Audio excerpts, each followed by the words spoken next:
Welcome to study channel. मेरा नाम है मोहम्मद कैसर। बिहार लोक सेवा आयोग की शिक्षक भर्ती का आवेदन करते समय बहुत सारे छात्रों का पेमेंट तो कट गया, पैसा खाते से चला गया, लेकिन वो फॉर्म में शो नहीं हो रहा है और दोबारा से फ़ी पेमेंट मांग रहा है। ऐसे में काफ़ी छात्र परेशान थे। बहुत सारे छात्र लगातार बीपीएससी ऑफिस पर भी पहुंच रहे थे अपनी समस्या को लेकर। तो आज बीपीएससी ने अपने ऑफिस पर एक नोटिस चस्पा किया है, देख सकते हैं। ये नोटिस ऑफिशियल वेबसाइट पर नहीं है, लेकिन जो बीपीएससी का ऑफिस है पटना में, वहाँ पर ये नोटिस लगाया गया है। तो इसमें क्या बताया गया है देखते हैं। काफ़ी इंपॉर्टेंट जानकारी दी गई है। आयोग द्वारा प्रकाशित विज्ञापन संख्या 27/2023, ठीक, 7वें फेज का दूसरा चरण जो शिक्षक भर्ती है।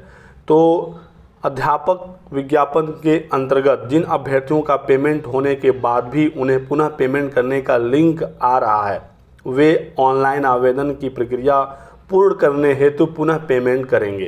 तो यदि आपका पेमेंट शो नहीं कर रहा है, आपने पेमेंट कर दिया है, पैसा वगैरह कट गया, फिर से पेमेंट का ऑप्शन आ रहा है, तो आपको पुनः पेमेंट करना होगा उसी लिंक पर जाकर। ऑनलाइन आवेदन की प्रक्रिया आपको पूर्ण करनी होगी, इसके लिए आपको पेमेंट करना होगा।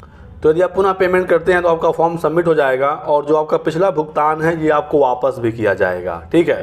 तो इसको लेकर व्यवस्था किया गया है। पुराना पेमेंट वापस पाने के लिए आपको क्या करना होगा, बताया गया है कि पिछले भुगतान की राशि को वापस पाने के लिए अपने बैंक, यानी जिस बैंक से आपने पेमेंट किया है, एसबीआई, पीएनबी, जिस भी बैंक से आपने पेमेंट किया है उस बैंक को और आईसीआईसीआई बैंक को, ठीक है, चार्ज बैक शब्द को लिखते हुए ईमेल पर चार्ज बैक का क्लेम आप करेंगे।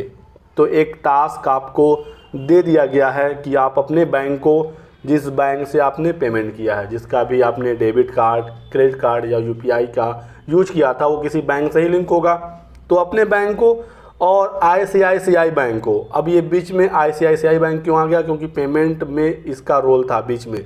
फॉर्म का फ़ी पेमेंट करते समय आपने देखा होगा, पेमेंट के समय आईसीआई बैंक के थ्रू ही पेमेंट आपका होता है, ठीक। तो आपको इन दोनों बैंक को ईमेल लिखना होगा। आप उनकी ईमेल आईडी निकालेंगे, उनकी वेबसाइट पर जाकर खोज कर ईमेल आईडी निकालेंगे, उनको एक प्रॉपर ईमेल लिखेंगे। ईमेल का टाइटल होगा चार्ज बैक, ठीक है। चार्ज बैक आपको क्लेम करना है, आपको बताना होगा पूरा प्रॉपर कि मैं बीपीएससी का नोटिफिकेशन नंबर 27/2023 का फॉर्म भर रहा था, मेरा ये एप्लीकेशन नंबर था, और आप अपने ट्रांजैक्शन आईडी वगैरह बताएंगे, ठीक है। ट्रांजैक्शन आईडी आपके नेट बैंकिंग के थ्रू मिल जाएगी। यदि आप यूज करते हैं या फिर यूपीआई से पेमेंट किया होगा तो वहाँ से भी आपको आसानी से मिल जाएगा। नहीं तो आप अपना पासबुक प्रिंट करा लीजिएगा बैंक में जाकर, वहाँ से आपको जानकारी मिल जाएगी।